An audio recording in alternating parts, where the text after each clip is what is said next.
നമസ്കാരം.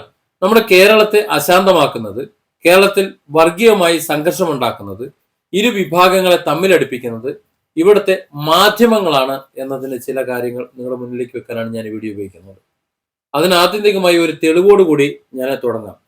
അതിനുശേഷം ഈ അടുത്ത് നടന്നിട്ടുള്ള നമ്മുടെ കേരളത്തെ ഞെട്ടിച്ച, അല്ല ഇന്ത്യയെ ഞെട്ടിച്ച രണ്ട് കൊലപാതകങ്ങളുടെ കഥയും യഥാർത്ഥ കഥയും ഞാൻ നിങ്ങളോട് പറയാം. എന്താണ് അവിടെ യാഥാർത്ഥ്യം, എന്താണ് നമ്മുടെ മീഡിയകൾ പറഞ്ഞത് എന്ന്. വർഷങ്ങൾക്ക് മുമ്പ് ഇന്ത്യ വിഷൻ ഉണ്ടായിരുന്ന കാലത്ത്, നമ്മുടെ നികേഷ് കുമാർ അതിൽ പണിയെടുത്തുകൊണ്ടിരിക്കുന്ന കാലത്താണ് ഞാനും എൻ്റെ കുറച്ച് സുഹൃത്തുക്കളും മലപ്പുറം ജില്ലയിലെ അറവങ്കര എന്ന് പറയുന്ന പ്രദേശത്ത് നിൽക്കുകയാണ്. റോഡ് സൈഡിൽ നിൽക്കുക. ഈ അറവങ്കര അങ്ങാടിയും അറവങ്കര ന്യൂ ബസാറും തമ്മിൽ 150 മീറ്ററിന്റെ വ്യത്യാസമാണുള്ളത്. ഇതിന്റെ രണ്ടിനും ഇടയിലാണ് നമ്മുടെ ഹയർ സെക്കൻഡറി സ്കൂൾ ഉള്ളത്.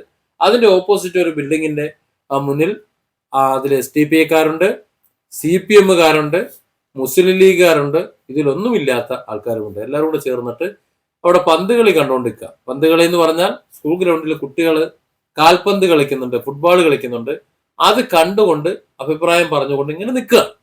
ഈ സമയത്ത് അവിടെയുള്ള പീടികയിൽ ഇന്ത്യ വിഷൻ ചാനല് പ്രവർത്തിച്ചുകൊണ്ടിരിക്കുന്നു. അതിന്റെ താഴെ സ്ക്രോൾ ചെയ്യുന്ന ഒരു വാർത്ത കണ്ട് ഞങ്ങൾ ഞെട്ടി. മലപ്പുറത്ത് അറവങ്കരയിൽ CPM SDPI സംഘർഷം, കടകൾ അടിച്ചു തകർത്തു.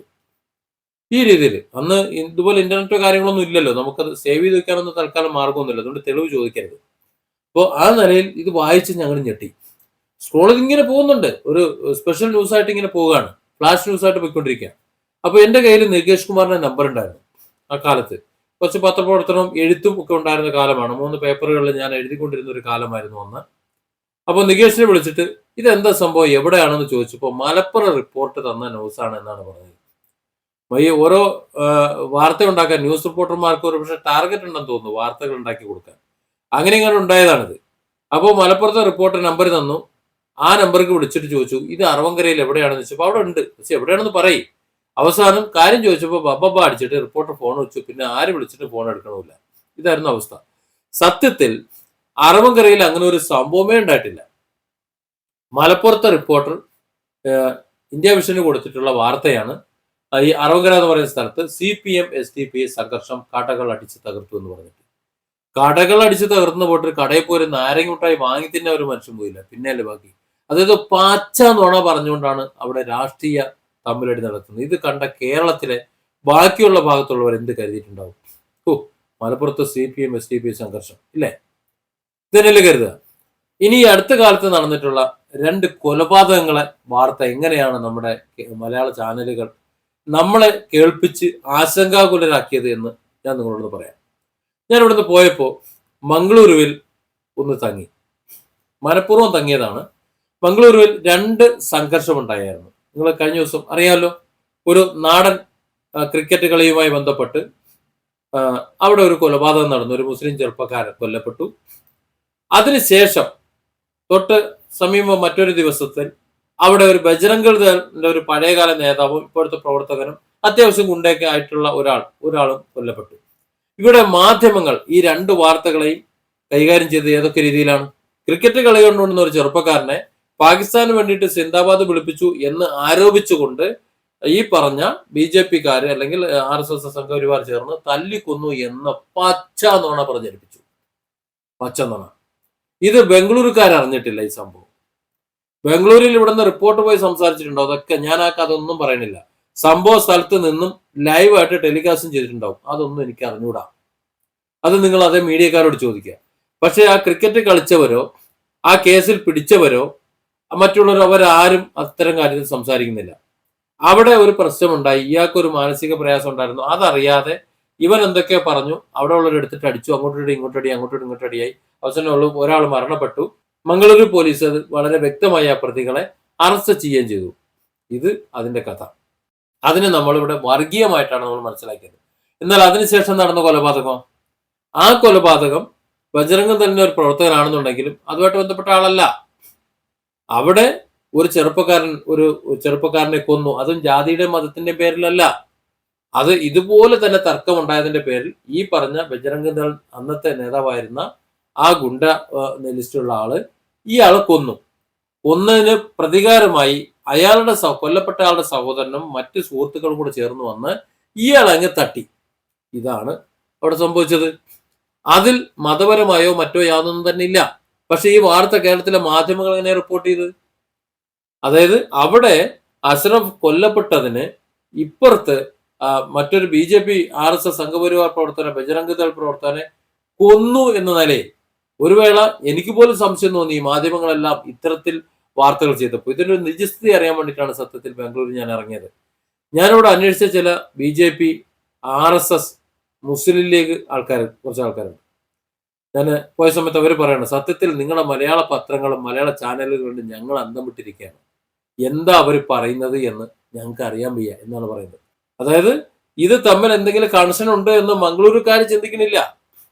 ഇയാൾ കൊന്നതിന് പകരം വീട്ടിയതാണെന്ന് അവിടെ ഉള്ളവർക്ക് അറിയാൻ ചെയ്യാം. അത് പോലീസും വിശ്വസിക്കുന്നു. അതിനനുസരിച്ചുള്ള നടപടികൾ അവരെടുക്കുന്നു.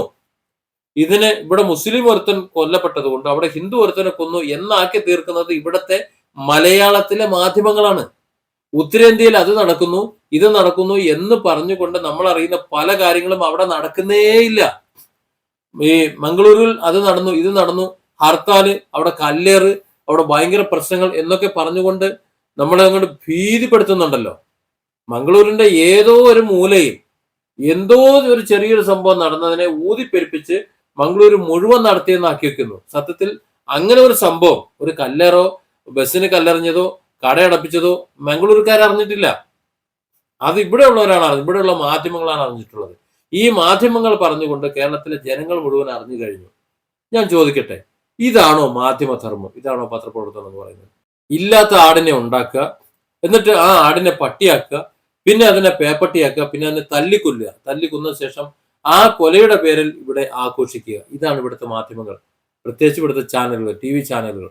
എല്ലാവരും ഞാൻ ഗണത്തിൽപ്പെടുത്തുന്നില്ല, അല്ലാത്തവരും ഉണ്ട്. ഏഷ്യാനെറ്റ് പോലുള്ള ചില ചാനലുകൾ, പേരെടുത്ത് തന്നെ പറയാം, വളരെ മാന്യമായി വാർത്തകൾ ചെയ്യാൻ ശ്രമിക്കുന്ന ചില ചാനലുകളുണ്ട്. ഇതേപോലെ തന്നെയാണ് ശിരൂരിലെ കേസും. ശിരൂരിൽ അവിടെ പൊട്ടി ഇവിടെ പൊട്ടി അത് ഇത് എന്ന രീതിയിൽ വാർത്ത ചെയ്ത ഈ മാധ്യമം പ്രവർത്തകർ, ഇവിടുത്തെ റിപ്പോർട്ടർമാർ, അവിടുത്തെ വളരെ ഭീകരമായി ചിന്തിച്ച ആൾക്കാർ. ശിരൂരിൽ ഞാൻ 2 വട്ടം അതുവഴി അങ്ങോട്ടും ഇങ്ങോട്ടും പോയി അവിടെ കണ്ടു, ഇറങ്ങി. അത് കാണുന്ന ഏതൊരു വ്യക്തിക്കും മനസ്സിലാവും അവിടുത്തെ ലാൻഡ് സ്ലൈഡ് എങ്ങനെ ഉണ്ടായി എന്ന്. നേരിട്ടൊന്ന് കണ്ടായി, നമ്മൾ ചാനലിൽ കാണുന്ന പോലെയല്ല. അവിടെ പോയി കാണുമ്പോൾ നമുക്ക് മനസ്സിലാവും നമ്മൾ കേട്ടതൊന്നുമല്ല സത്യം, ഈ മാധ്യമങ്ങൾ നമുക്ക് പറഞ്ഞു തന്നതല്ല സത്യം. അതായത് മലയാളികളുടെ മനസ്സിനെ ആശങ്കയിൽ നിർത്തിക്കൊണ്ട്, മലയാളികളുടെ മനസ്സുകളെ തമ്മിൽ തല്ലിച്ചുകൊണ്ട്, മലയാളികളുടെ മനസ്സിനെ വർഗീയമായി വിഷവിത്തുകൾ വിധിച്ചുകൊണ്ട് തമ്മിൽ അടുപ്പിച്ചുകൊണ്ട് ഈ ചാനലുകൾക്ക് നിലനിൽക്കണം. കള്ള വാർത്തകൾ പറഞ്ഞുകൊണ്ട്, കള്ള പ്രചരണങ്ങൾ നടത്തിക്കൊണ്ട് ഇവർക്ക് അവരുടെ റേറ്റിംഗ് ഇങ്ങനെ കൂട്ടി, അല്ലെങ്കിൽ അവരിലേക്ക് ആളെത്തിച്ച് ഇങ്ങനെ നിൽക്കണം. അവർ ഒറ്റ ഉദ്ദേശമേ ഉള്ളൂ, ഇവർ പറഞ്ഞതൊക്കെ കളവാണ്. അവിടെ ക്രിക്കറ്റ് മത്സരവുമായി ബന്ധപ്പെട്ടിട്ട് അവിടെ ഒരു കൊലപാതകം നടന്നു എന്നത് ശരിയാണ്, പക്ഷെ അതൊരു വർഗീയ കൊലപാതകമായിരുന്നില്ല. അതുപോലെ ബജ്രംഗ് ദൾ പ്രവർത്തകന്റെ മരണം, അതും ഒരു വർഗീയ കൊലപാതകമായിരുന്നില്ല. അഷ്റഫിൻ്റെത് ആകസ്മികമായി ഉണ്ടായ ഒരു വിഷയവുമായി ബന്ധപ്പെട്ട് അടിച്ചപ്പോൾ ആള് മരണപ്പെട്ടു. അതങ്ങനെ സംഭവിച്ചതാണ്. അതിൽ ഹിന്ദു മുസ്ലിം വർഗീയത ഇല്ല. അതുപോലെ തന്നെ ആ ബജ്രംഗ് ദൾ പ്രവർത്തകന്റെ മരണത്തിലും അതുപോലെ അതിന് യാതൊരുവിധ അത്തരത്തിലുള്ള ഒന്നും തന്നെ ഇല്ല എന്ന് മംഗളൂരുള്ളവർ സാക്ഷ്യപ്പെടുത്തുന്നുണ്ട്. അവിടെയുള്ള വിവിധ രാഷ്ട്രീയക്കാർ, RSSകാരും അത് പറയുന്നുണ്ട്. എന്തോ ഒരു കഷ്ടമാണ് അവിടെ അല്ലേ എന്ന് ചിന്തിക്കുന്നുണ്ട്, അവർ പറയുന്നുണ്ട്.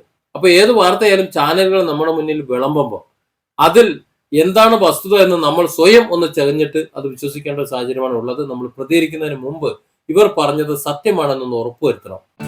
Different angles. Don't forget to subscribe and support this channel.